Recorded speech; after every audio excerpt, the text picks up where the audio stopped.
அதுக்கும் வேல் இப்போ நம்ம எல்லாருக்கும் கொடுத்துட்டு இருக்கிறதுக்கும் வந்து ஒரு பெரிய லிங்க் இருக்கு. அதனால தான் நான் திரும்ப திரும்ப சொல்றது வந்து வேல் கொடுக்க வச்சது முருகர் தான். அதுக்கு ஒரு காரணம் இருக்கு. இல்லை இது முருகருக்கு வாங்கிட்டு வந்தது அப்படின்னு அவங்க சொல்லியிருக்காங்க. கேட்கல, பாப்பா கேட்கல. அது மட்டும் ஒரு பெரிய ஒரு விஷயம் இருக்கு. அது மட்டும் கொஞ்சம் நான் சஸ்பென்ஸ்ல வைக்கிறேன். சகோதரிக்கு வந்து எந்த குரலுமே எதுவுமே கேட்கல, ஆனா அந்த பாப்பாவுக்கு கேட்டிருக்கு. இதுல யாரோ வந்திருக்காங்க அப்படின்னு நினைச்சு போய் பார்த்தா அங்க யாரையுமே காணோம்.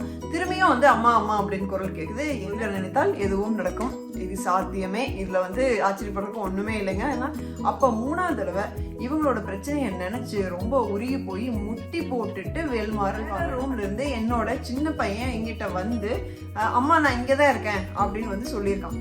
அந்த பெண் சக்தி முருகனை ஒரு குழந்தையா பார்த்தது அப்படின்னா முருகன் அந்த சக்தியை பார்வதியா பார்ப்பாரு அப்படிங்கிறது நிச்சயம்.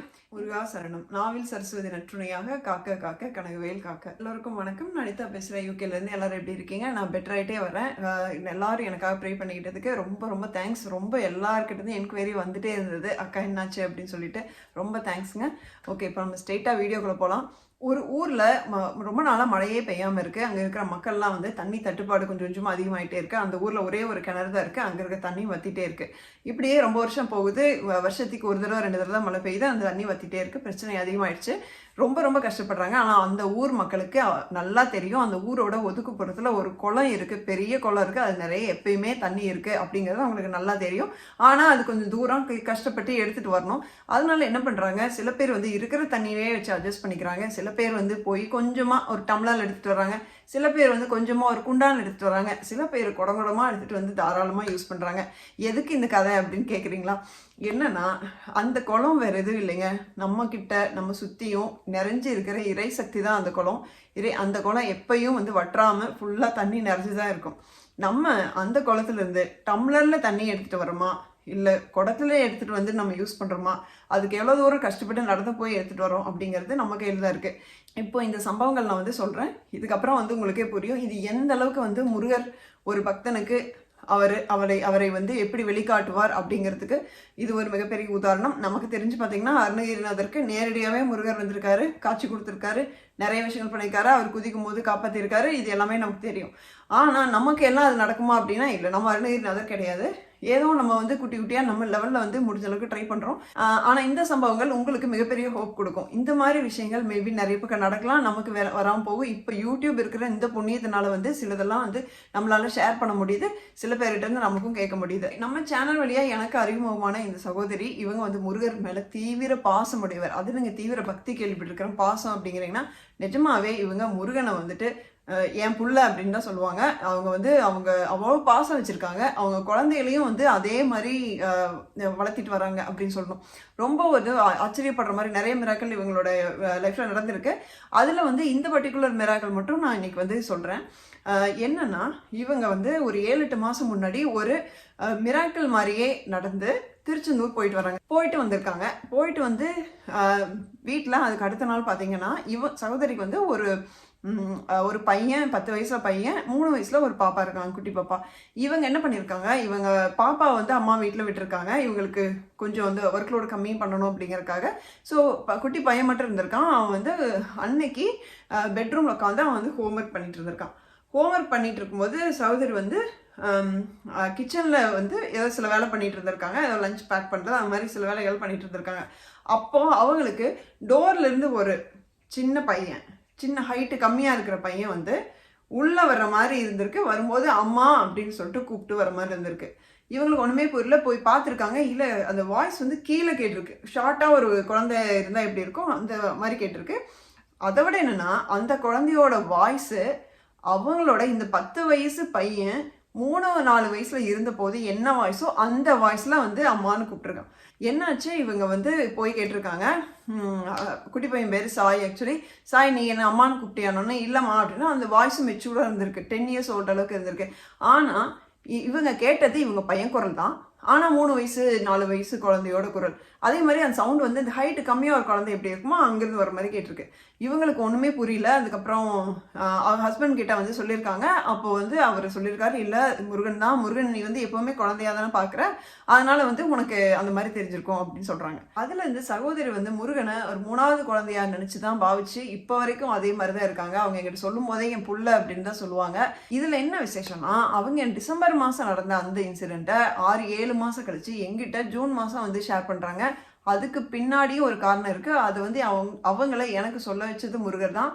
அதை தொட்டு ஒரு பெரிய ஒரு விஷயம் இருக்குது. அது மட்டும் கொஞ்சம் நான் சஸ்பென்ஸில் வைக்கிறேன். எனக்கு முழுசாக எப்போ வந்து இது சொல்லலாம் அப்படிங்கிற அந்த உணர்வு வருதோ அப்போ நான் வந்து கண்டிப்பாக சொல்கிறேன்.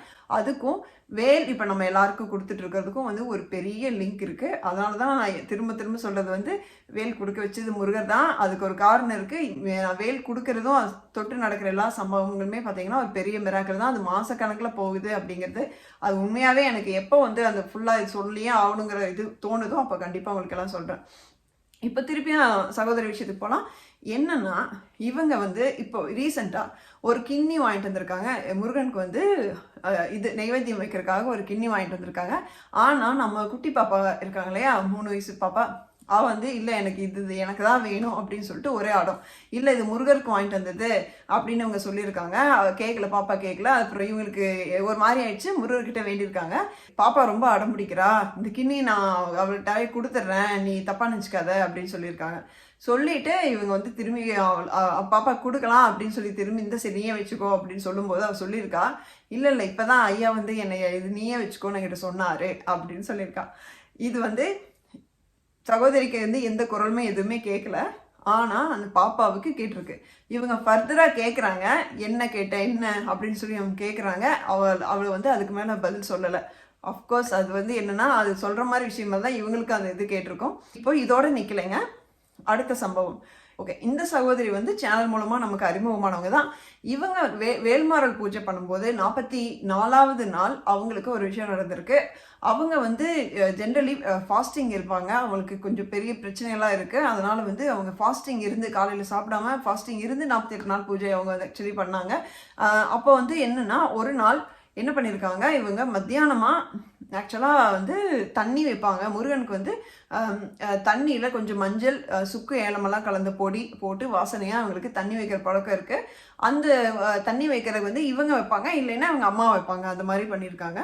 ஒரு நாள் பார்த்தீங்கன்னா அவங்க அம்மா வைக்கிறாங்கன்னு இவங்க வைக்கிறாங்கன்னு அம்மாவும் வந்து வைக்காமல் விட்டுட்டாங்க. இது அவங்களுக்கு வந்து தெரியல. அப்போது இவங்க ஒரு நாள் மத்தியானம் வந்து பூஜை முடிச்சுட்டு ஆக்சுவலாக உட்காந்துருக்காங்க. அப்போ வந்து வெளியே இருக்கு ஃபஸ்ட்டு ஒரு குயில் கத்தியிருக்கு. அவங்க நார்மலாக எடுத்திருக்காங்க. அதுக்கப்புறம் கொஞ்ச நேரம் கழிச்சு ஒரு சின்ன குழந்தை அம்மா அம்மா அப்படின்னு சொல்லிட்டு கத்தியிருக்கு. வீட்டுக்கு வெளியே இருந்து ஒரு ரொம்ப குட்டி குழந்தை கத்துற மாதிரி இருக்குது. சரி இவங்க யாரோ வந்திருக்காங்க அப்படின்னு நினச்சி போய் பார்த்தா அங்கே யாரையுமே காணோம். திரும்பியும் வந்து அம்மா அம்மா அப்படின்னு குரல் கேட்குது. என்னன்னு பார்த்தா அந்த குயில் வந்து அம்மா அம்மான்னு கத்தி கூப்பிட்ருக்குங்க. முருகன் நினைத்தால் எதுவும் நடக்கும். இது சாத்தியமே. இதில் வந்து ஆச்சரியப்படுறதுக்கு ஒன்றுமே இல்லைங்க. ஏன்னா சரிக்கு என்ன ஒரு விஷயம் தோணி இருக்குன்னா, இங்கே நம்ம ஏதோ விஷயம் வந்து பூஜையெல்லாம் மறந்துட்டோம் அப்படின்னு செக் பண்ணும்போது தான் தண்ணி வைக்கல அப்படிங்கிறது அவங்களுக்கு தெரியுது. டெய்லி அவங்க ஸ்வீட்டும் தண்ணியும் வச்சுருக்காங்க. ஸோ இன்றைக்கி வந்து தண்ணி வந்து மிஸ் பண்ணிட்டாங்க அப்படின்னு தெரியுது. அதுக்கப்புறம் அவங்க தண்ணி வச்சுருக்காங்க. முடிச்சோடனே அந்த அவங்களுக்கு வந்து மனசு ரொம்ப நெகிழ்ந்து போய் அவங்க வந்து மாடிக்கு போயிருக்காங்க. முருகன் நினச்சிட்டே மாடிக்கு போயிருக்காங்க. அங்கே போனால் மேகத்தில் மயில் மேல முருகர் உட்கார்ந்துட்டு இருக்கிற காட்சி அவங்களுக்கு அப்படியே தத்ரூபமா தெரியுது. இதோட நிக்கலைங்க. இன்னைக்கு நான் இந்த வீடியோ ஷூட் பண்றதுக்கு முன்னாடி எனக்கு ஒரு வாய்ஸ் மெசேஜ் அனுப்பிச்சிருந்தாங்க. ஆக்சுவலா காலையில இருந்தே அவங்க 2-3 நிமிஷம் சேட் பண்ணிட்டு இருந்தாங்க. அவங்களுக்கு ஒரு பிரச்சனை. நான் என்ன சொன்னேன்னா, நம்ம சேனல்ல இப்போ வேல்மாறல் பாராயணம் என்னுடன் பண்ணுங்கள் அப்படின்னு சொல்லிட்டு ஒரு வீடியோ இருக்கு இல்லைங்களா, அது வந்து அவங்களுக்கு ரெக்கமெண்ட் பண்ணி இப்போ கொஞ்சம் பேருக்கு நான் அதை சொல்லிட்டு இருக்கேன். நீங்கள் தேவைப்பட்டால் டவுன்லோட் பண்ணி வச்சு கூட ஆக்சுவலாக நீங்கள் வேணுங்கும் போது கேட்டுக்கலாம். இன்டர்நெட் இருக்கணும் அப்படிங்கிற அவசியம் இல்லை, யூடியூப்லேயே தான் பார்க்கணும் அப்படிங்கிற அவசியம் கிடையாது. நீங்கள் டவுன்லோட் பண்ணி வச்சு கூட நீங்கள் கேட்டுக்கலாம். அந்த பாராயணம் வந்து நான் ரெக்கமெண்ட் பண்ணேன். இது தொட்டு நிறைய மிராக்கிள் இப்போ சொல்லிட்டு இருக்காங்க. எனக்கு ஆச்சரியமாக தான் இருக்குது. நீங்களும் ஏன் வந்து ட்ரை பண்ணக்கூடாது அப்படின்னு சொன்னேன். உடனே வந்து சகோதரி சரின்னு நான் சொன்னேன்னு சொல்லிட்டு சரி 3 தடவை பாராயணம் பண்ணலாம் அப்படின்னு முடிவு பண்ணியிருக்காங்க. அப்போது முதல் தடவை பாராயணம் பண்ணும்போது அந்த வேலும் மயிலும் துணை அப்படின்னு நான் ஸ்டார்ட் பண்ணும்போது சகோதரியும் கூட சேர்ந்து ஸ்டார்ட் பண்ணியிருக்காங்க. அப்போவே உடனே ஒரு கொலுசு சத்தம் கேட்டிருக்கவங்களுக்கு. இவங்களுக்கு வந்து ஸ்டன் ஆயிட்டாங்க. பட் பாராயணம் ஸ்டார்ட் பண்ணியாச்சு. ஸோ நடுவில் நீங்கள் நிறுத்தி யோசிச்சு வேறு எதுக்குமே இடம் கிடையாது. அதனால் அவங்க கண்டினியூஸாக 2 தடவை படிச்சுட்டாங்க.